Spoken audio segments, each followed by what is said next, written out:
podcasting from the Starr Group, home of the iconic dressable lions. This is Beyond the Known, the podcast that takes you a step beyond what you know about business. I'm your host, Paul M. Newberger, president of the Starr Group. On this episode of the Beyond the Known podcast, our guest today is Paul Kraemer, VP of Commercial Sales here at the Starr Group. He is also a certified risk manager, a certified insurance counselor, and yes, even a construction risk insurance specialist. Boy, that's a lot of stuff behind your name there, Paul Kraemer. That is. Thank you, Paul. There's a lot of time and effort that's gone into getting those designations. Absolutely. Well, speaking of time and effort, it's wonderful that we have your time here today on our podcast. Thank you for being a guest today. Thank you for having me. Absolutely. Well, one of the things that it doesn't take a rocket scientist to figure this out, but the Starr family is very close. That's one of the things that I noticed on day one, working for an independent family-owned insurance organization. Has a lot of perks. And like I said, this is a very close-knit family. Our listeners would be interested, I'm sure, to know how you became a part of this family. That's an interesting story, Paul. So actually, my sister, Mary Starr, met Tim Starr when they were in college at Madison. And when I was a junior in high school was the first time I actually met Tim. I knew of him, but hadn't met him. I actually was introduced to him in a cousin's dorm room when I happened to be down that way. And a few years later, when those two were getting married, I actually met Tim's parents, Bob Starr. And Bob and I had something unique that was in common. We had both sold books or encyclopedias door to door early in our lives. And at the time, I was actually farming. I was a half owner of a dairy farm. And Bob had said, anybody that can sell books door to door can sell insurance. If you ever want to go into insurance, we'll hold an office for you. And some years later, I took him up on that. And sure enough, here we are years later. Just because I'm insanely curious about this, what was your first impression when you met Tim Starr? He had long hair, and I was probably wearing bell-bottom pants, and I thought, who is this guy? But very genuine man, and they spent a good deal of time up at the farm, and we got to know each other very well and became not just, family, but good friends. You had mentioned a little bit about your story, and before you became a member of the Starr Group professionally, you talked about selling encyclopedias door to door. You talked about working on a farm. I'm curious, how has doing both of those things prepared you for a successful career in the insurance industry? That's an interesting question, Paul. So being the only boy of 7 kids on a dairy farm, that equated to lots of hard work, which is fine. And I think having that as a foundation in one's life is very beneficial in many ways. Later, I had the opportunity to sell encyclopedias door to door. And that was really my first sales experience. That taught me that not all doors are going to open. You just have to keep knocking. It would not be uncommon to knock on 100 doors in an evening to get that 1 or 2 opportunities to get in. That's a good foundational experience. So you've been with the Starr Group agency for nearly 30 years. Boy, does it seem like 30 years, Paul? No, it does not. Actually, looking back, that seems to have gone fairly fast. You've accomplished a lot. You've seen a lot. And like we said earlier, you've earned the title of VP of Commercial Sales. You're a talented guy. You're a successful guy. You've got the largest book of business here at the Starr Group. Tell me, what keeps you at this agency after all that time and after all the things that you've accomplished? There's a number of things. One, I love my coworkers here at the Starr Group. I love the culture that we have. I'd like to think I brought a little bit of the fun aspect to the agency because if you're going to work, you should also have fun. Otherwise, it's too much like work. And I believe early on, we kind of set the pace that we were going to have fun in the office along with working. And that's really continued, as you said, for 3 decades now. And when you're having fun at work, it's less like work and you actually look forward to going there. In addition, I have developed some amazing relationships with clients that, reflecting back, I have commercial clients now that I've worked with for over 25 years. Some of them maybe 27, 28 years now. And those are cherished relationships. I look forward to meeting with them every time I do and want to continue to help them protect and grow their business. I just find it that I get a charge out of that. So you referenced the culture at the Starr Group. We see it on a daily basis. For people maybe on the outside looking in that aren't on the ground floor of our agency's culture, how would you describe it?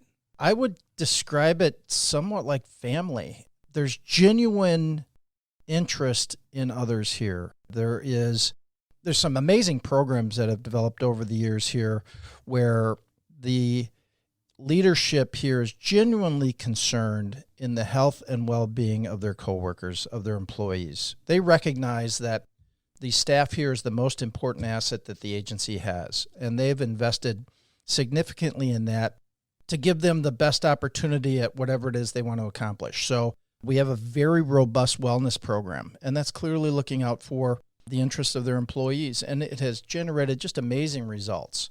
There's a best of the best committee that strives to have the agency be an employer of choice. There is a fun committee that is tasked with making sure that we have the opportunity to get away from our desk and go have some fun somewhere on the grounds or maybe even off the grounds, on a regular basis. And it keeps smiles on the faces. It could add a little competition here and there, which is always a good thing.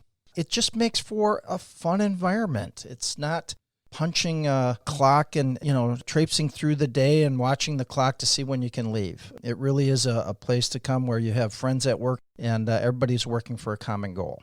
Tell you what, that's the committee I want to join, the fun committee. Absolutely. Hard to believe you can't have a good time sitting on the fun committee.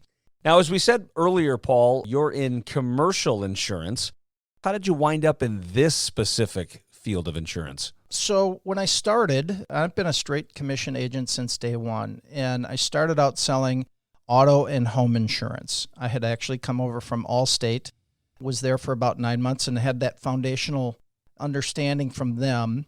So when I came to the Starr Group, I continued that, first to feed myself and then a growing family. After 2 years, I branched into commercial insurance because I wanted to go after larger opportunities. I wanted to be out of the office when I could, to go out and meet with business owners and see their operations, learn more about them. I had actually worked in construction as well in my youth and was attracted to that as a class of business. Construction, contractors, I can identify with that and was just naturally drawn to it. Along the way, I also was attracted to manufacturing because there's some really cool equipment inside manufacturing firms. It's amazing what we see out there. There's just some phenomenal operations that are in the area here making some really neat stuff. And we have an opportunity to help those business owners. Yeah, and as you kind of alluded to earlier, your niche here at the Starr Group is manufacturing and construction, and that's one of the things I like about how we've structured our agency is we're all good in insurance, we're knowledgeable, we're talented, but everybody's staying in a unique lane for the most part, and yours being manufacturing and construction for the reasons that you just articulated. You also do a large amount of work with the Milwaukee NARI organization. Can you tell us a little bit about that? Absolutely. So over 25 years ago, one of Tim Starr's clients had suggested that we attend, it's now referred to as NARI Milwaukee. They've changed their name around a little bit. Suggested that we attend one of their monthly membership meetings. He had commented that there was no insurance agency that was a member of this chapter and thought it might be worthy of us to attend. So Tim and I went to a meeting, and they kind of mimicked what I saw at the Starr Group. There were people having fun conversations at the tables, and we thought, this looks like something that is worthy of our time. So we became members, and it wasn't until a year later when Tim suggested, Paul, I think you should be our representative, because just being a member isn't doing us anything. Just like any group, if you join it thinking that the phone will ring because your name is in the membership book, you're wrong. So a year later, I became our representative and started getting involved in their committees.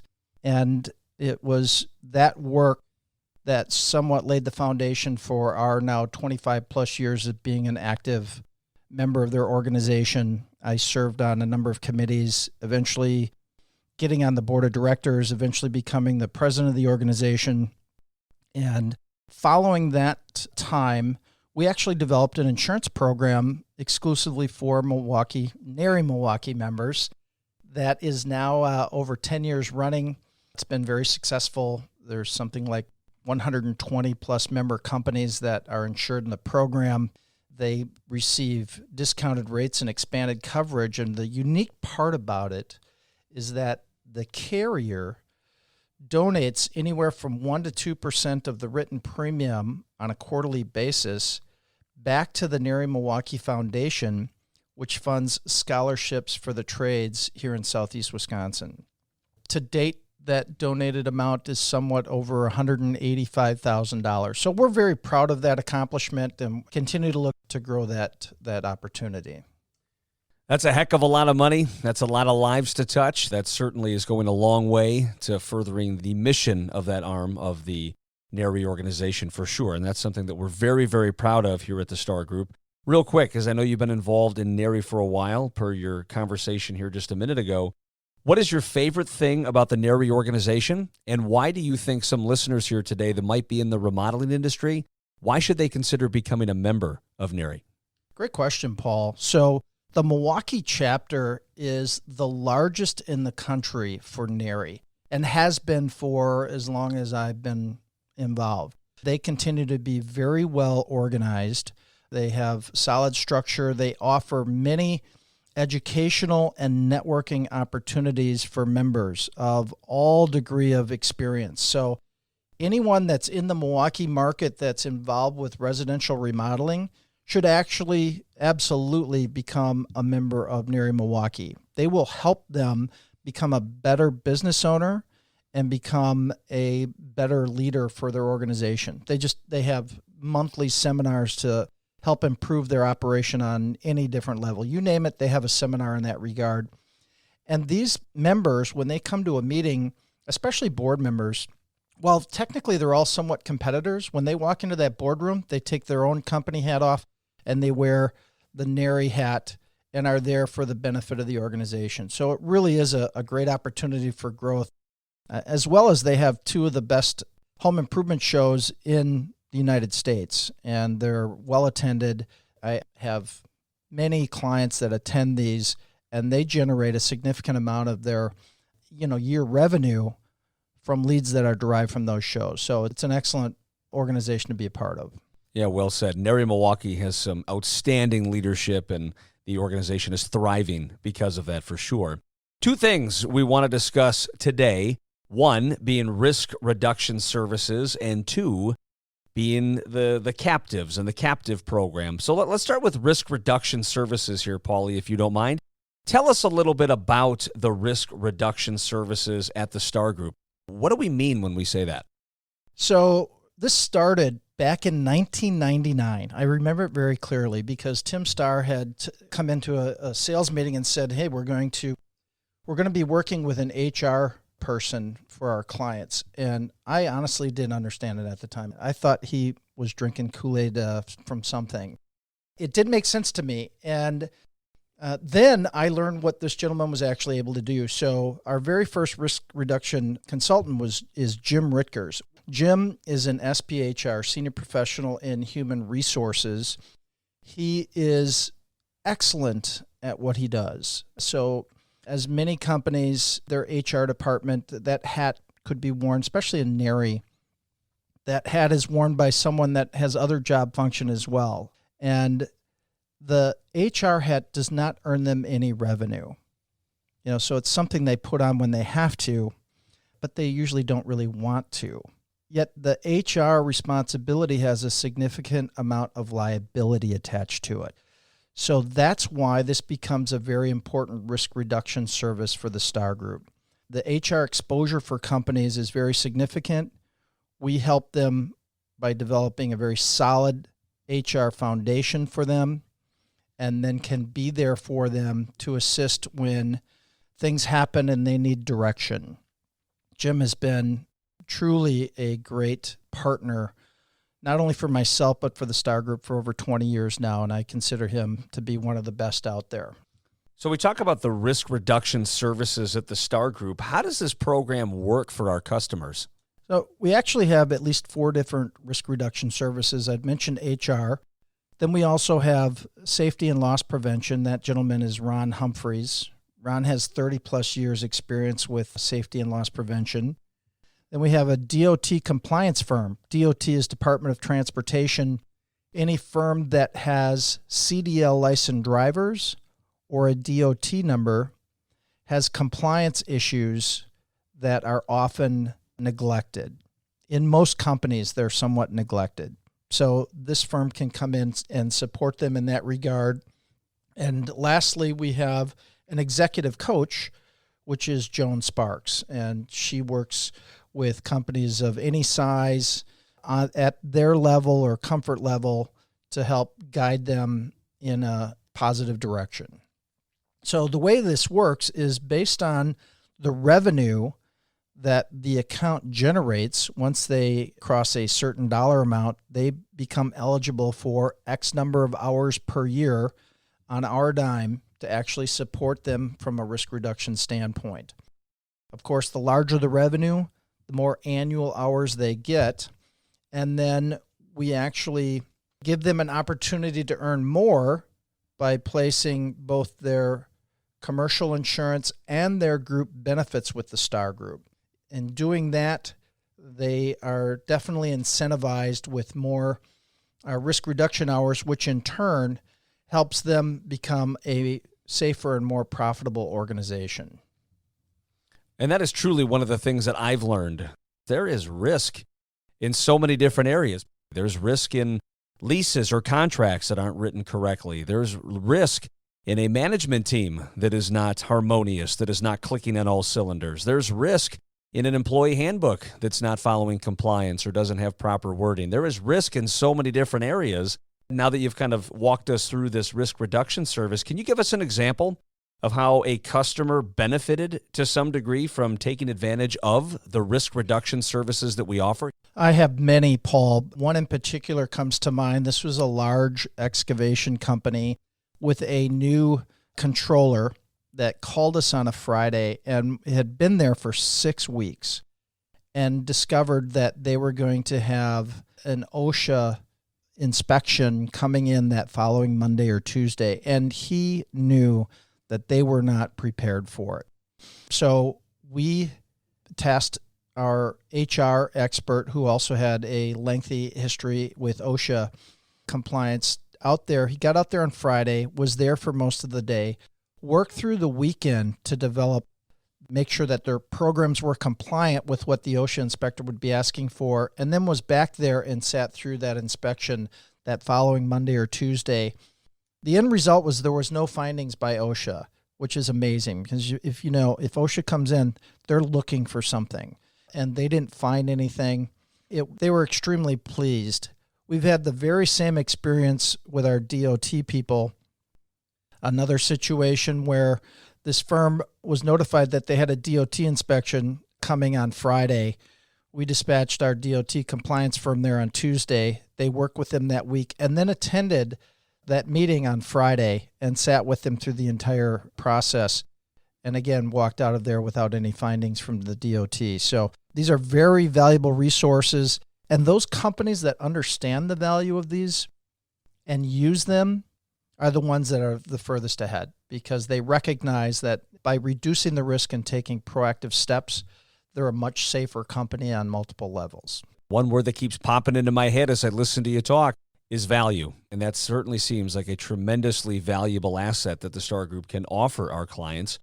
Second, let's talk a little bit about captives. Now, at first impression, that word captive sounds awfully restrictive.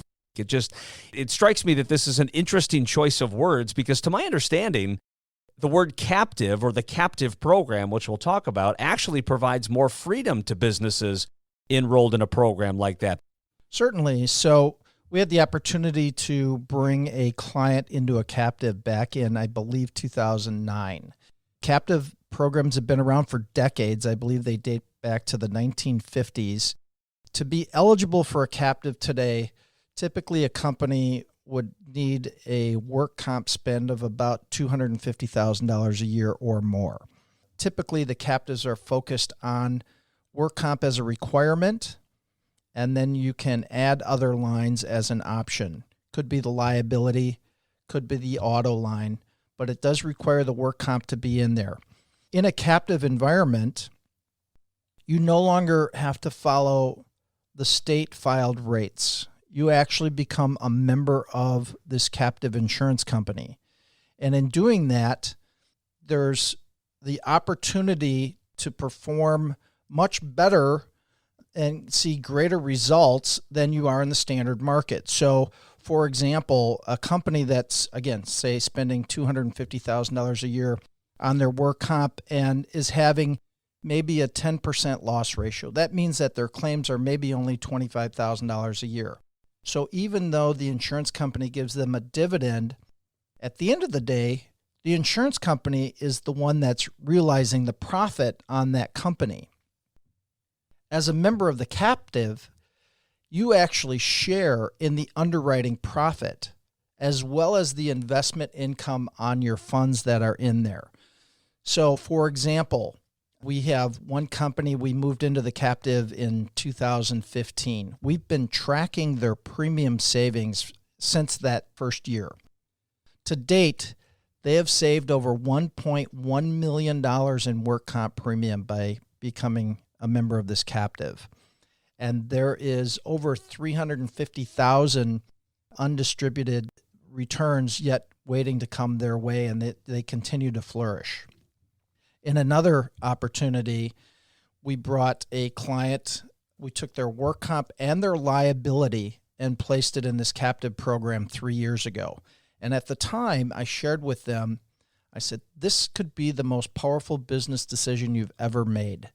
Based on your loss history, I believe that your net premium in the captive is going to be roughly 50% of what it is in the standard market. And while they found that hard to believe, they did decide to move forward. Here we are 3 years later, and this year on renewal, their premiums went down about 35%, which is already way below where they were, and they continue to go down. They continue to perform very well. And that's when they look at me and say, we should have done this years ago. This is a wonderful program and a wonderful opportunity. Yeah, those are some truly amazing numbers, mind-boggling numbers. You start throwing out 1.1 million, 35% cost reduction.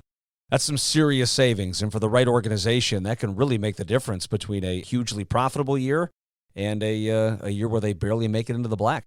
So true. There's a new opportunity as well in the captive environment that is unique. In this particular captive program, the work comp is not involved. They're actually looking at the other lines. So the property, the liability, the umbrella, the management liability, things of that nature. If there's a sufficient enough premium in there, and again, now we're talking about $200,000 to $250,000 or more. What's unique about it is they have an A+ rated carrier that will match their current terms, conditions, premiums, deductibles, literally write an identical policy, and then allow that business owner to place anywhere from 10 to 50% of that premium into a captive program. So if this company already is operating in a safe manner and controlling their losses, they can theoretically earn anywhere from 40 to 50% of their premium back in terms of distributions. We're not talking about work comp dividends.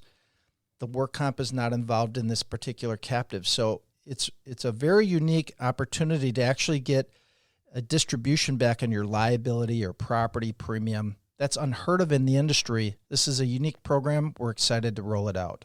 Yeah, I can totally see why based on all the information that you just shared. I'm going to put you on the spot here, Paulie, because I would love to see how you would answer this, being in the industry for as long as you have, seeing all the things that you've seen. Plus, as a business owner myself, I would be interested in hearing what your answer to this question is. What do you think is the greatest insurance myth that's out there today? The greatest insurance myth. That's a good question, Paul. So I believe many people feel that, well, if they have an umbrella, that they're covered, right? Right. And that's just not necessarily the case. The umbrella is simply additional limits for the general liability and the auto liability. That's probably the one statement I've heard from insureds over the last 30 years that, well, we have an umbrella, we'll be covered, correct? And the answer is not necessarily.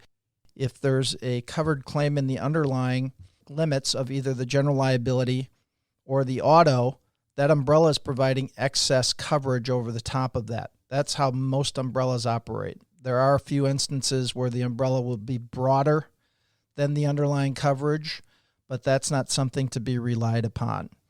So that is one area that I've had to get clarity on or provide clarity to my clients on, and I continue to have to do it today. I was asked that question within the last 2 weeks. It's nice that they have someone like you that they can talk to, that they can confide in, and you can educate your clients to show them that, well, that really truly may not be the case. One of the things you had mentioned earlier here, Paulie, was the friendships that you've developed. You've had some clients for 25 years, 28 years. I mean, a long, long time. And obviously, over the course of those years, they no longer necessarily become clients. They become friends. Tell me a little bit about what those friendships mean to you. That's very important. Again, that's why I continue to come back here every day. I look at it from the standpoint that because we've developed some very close relationships, I feel it's my responsibility to protect that business.